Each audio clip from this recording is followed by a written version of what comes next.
Assalamualaikum warahmatullahi wabarakatuh. Perkenalkan, nama saya Iqbal Muhammad Abdul Razak. Saya dari mahasiswa Manajemen Universitas Muhammadiyah Bandung.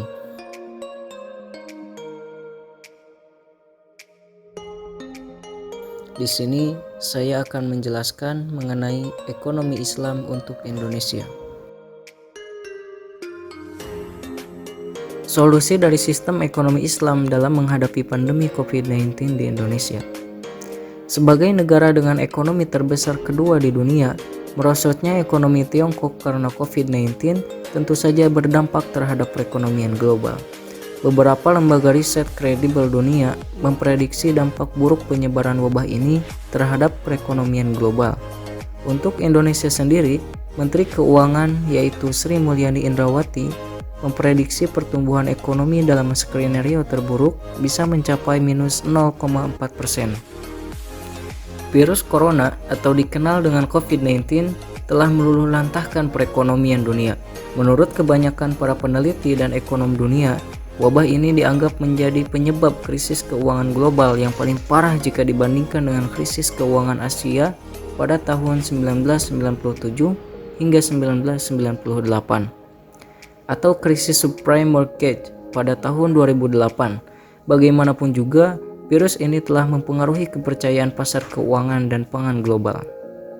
Akan tetapi, di balik dahsyatnya pertumbuhan perbankan syariah di 2019, pertumbuhan perbankan syariah diyakini akan mengalami kendala penurunan di tahun 2020 yang disebabkan penyebaran virus corona ini sudah mulai merata di penjuru negeri.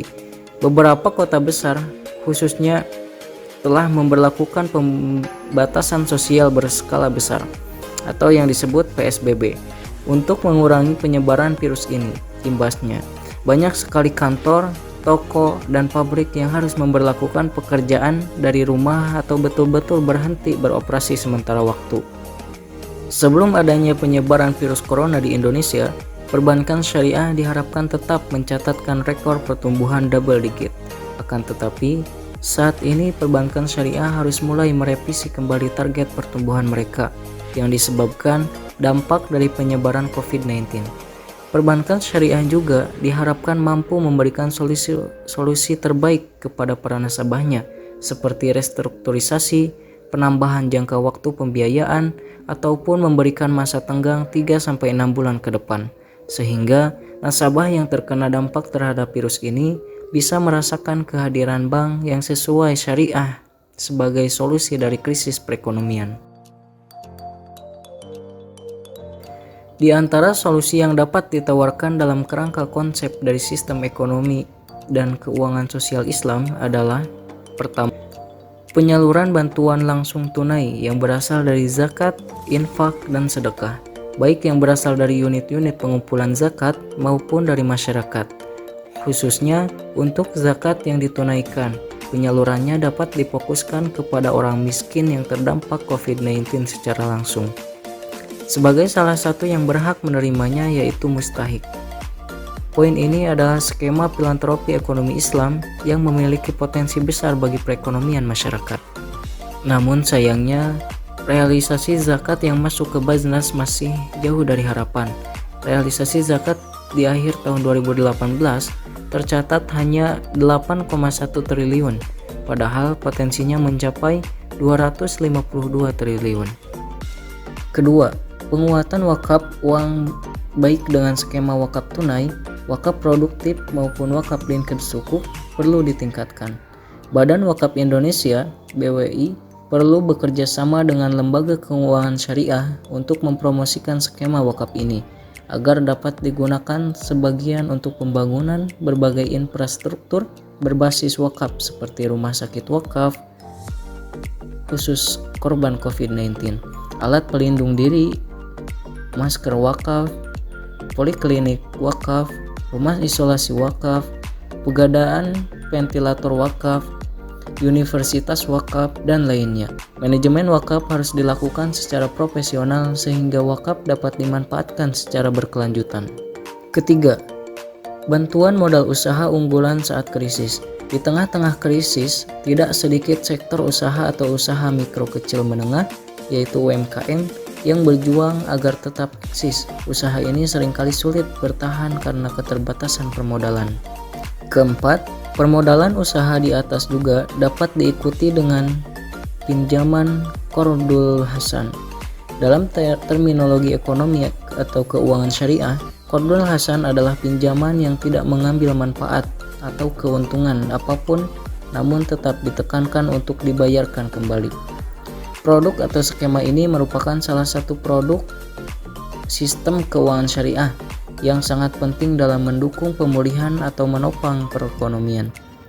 Di antara pilihan penyaluran yang dapat dilakukan adalah melalui yang pertama, lembaga keuangan mikro syariah dalam membiayai usaha nano, di mana dananya dapat berasal dari beberapa sumber, baik dari masyarakat umum, perusahaan swasta, maupun BUMN.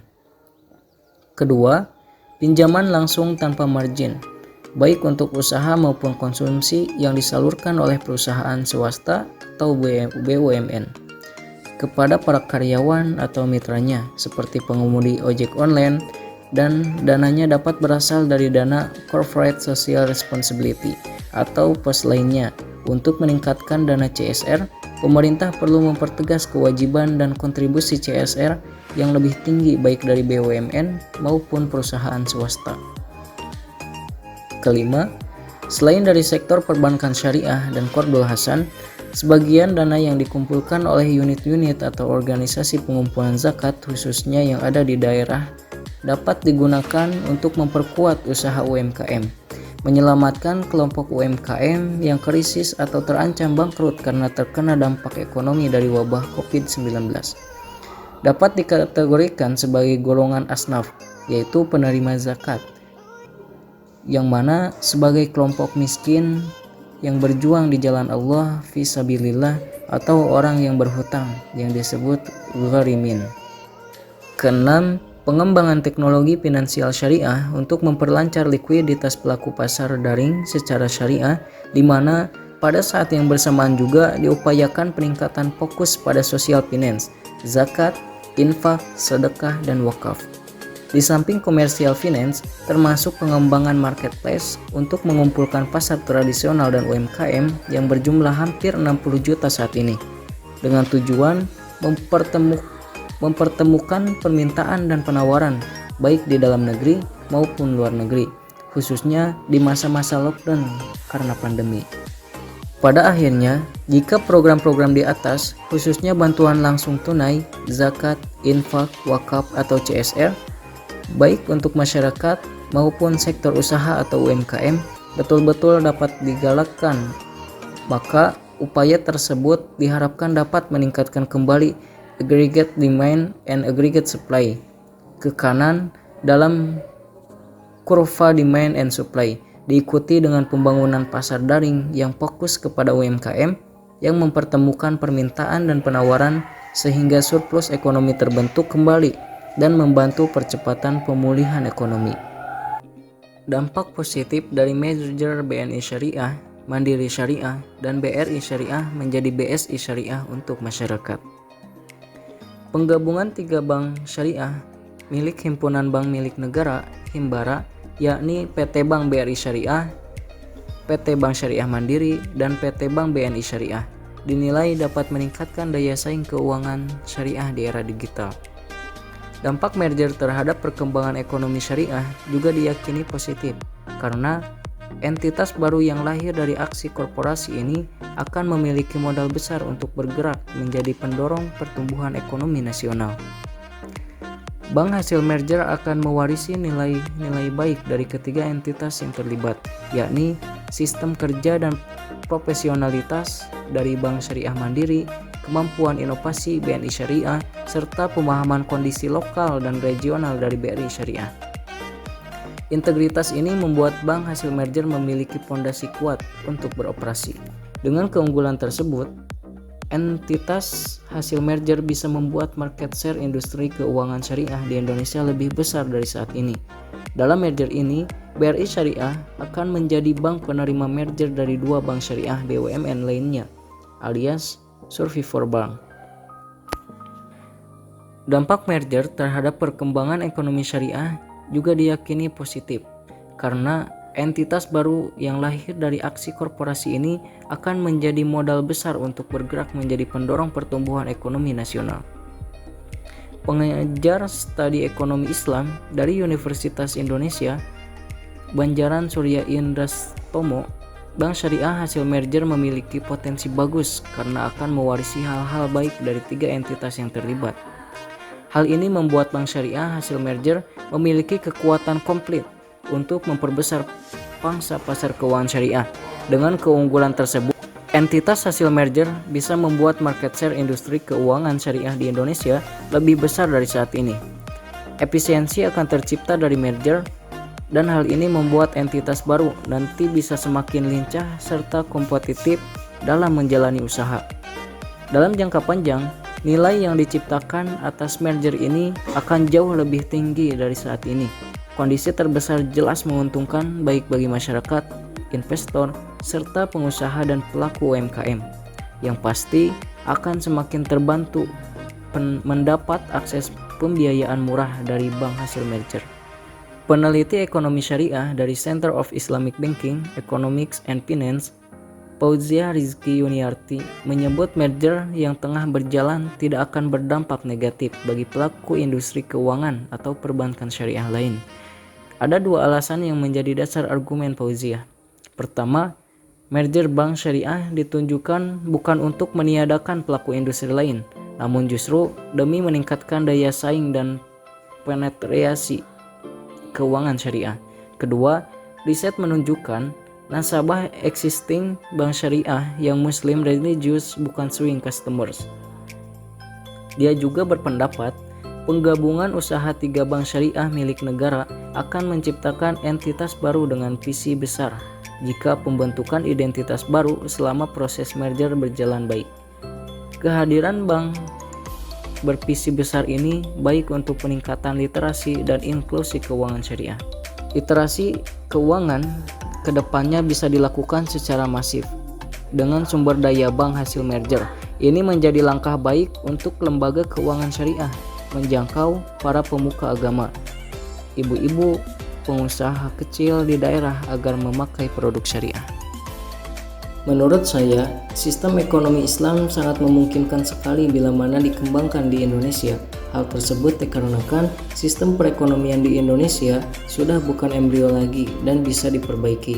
Di samping itu, sebagaimana yang telah kita ketahui bahwa penduduk Indonesia sendiri mayoritas semua umat Islam, yang mana bukanlah hal yang sulit untuk memulai penerapan sistem ekonomi Islam. Kesejahteraan rakyat yang berkeadilan sosial adalah prioritas utama dalam penerapan ekonomi Islam, yang salah satunya adalah dalam mengumpulkan zakat dan pajak, yang merupakan sumber utama pendapatan negara yang harus didistribusikan kembali dengan tepat sasaran ke orang-orang miskin dan lainnya yang berhak menerimanya. Konsep zakat dalam Islam merupakan solusi terbaik karena akan menolong orang miskin yang ada di negara tersebut, baik itu muslim maupun non-muslim.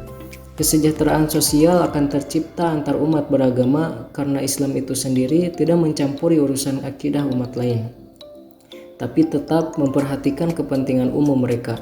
Itulah konsep kesejahteraan sosial dalam Islam yang perlu kita tiru. Maka sangat penting bagi pemerintah untuk mengaplikasikan nilai-nilai spiritual dan sosial pada sumber daya manusia agar terciptanya kesejahteraan sosial. Inilah yang disebut sistem ekonomi terbaik di dunia karena bisa membawa perubahan menuju pada masyarakat yang mampu memberikan kesejahteraan dan berkeadilan sosial. Karena hakikatnya Islam itu sendiri adalah agama yang rahmatan lil alamin, yang artinya rahmat bagi alam semesta ini. Sehingga Indonesia sendiri dengan potensi yang ada dengan beragam sektor dan beragam industri akan sangat memungkinkan jika sistem ekonomi Islam itu dapat diterapkan. Alhamdulillahirrabbilalamin. Mungkin hanya itu yang dapat saya sampaikan, kurang lebihnya mohon dimaafkan. Sampai jumpa lagi. See you. Assalamualaikum warahmatullahi wabarakatuh.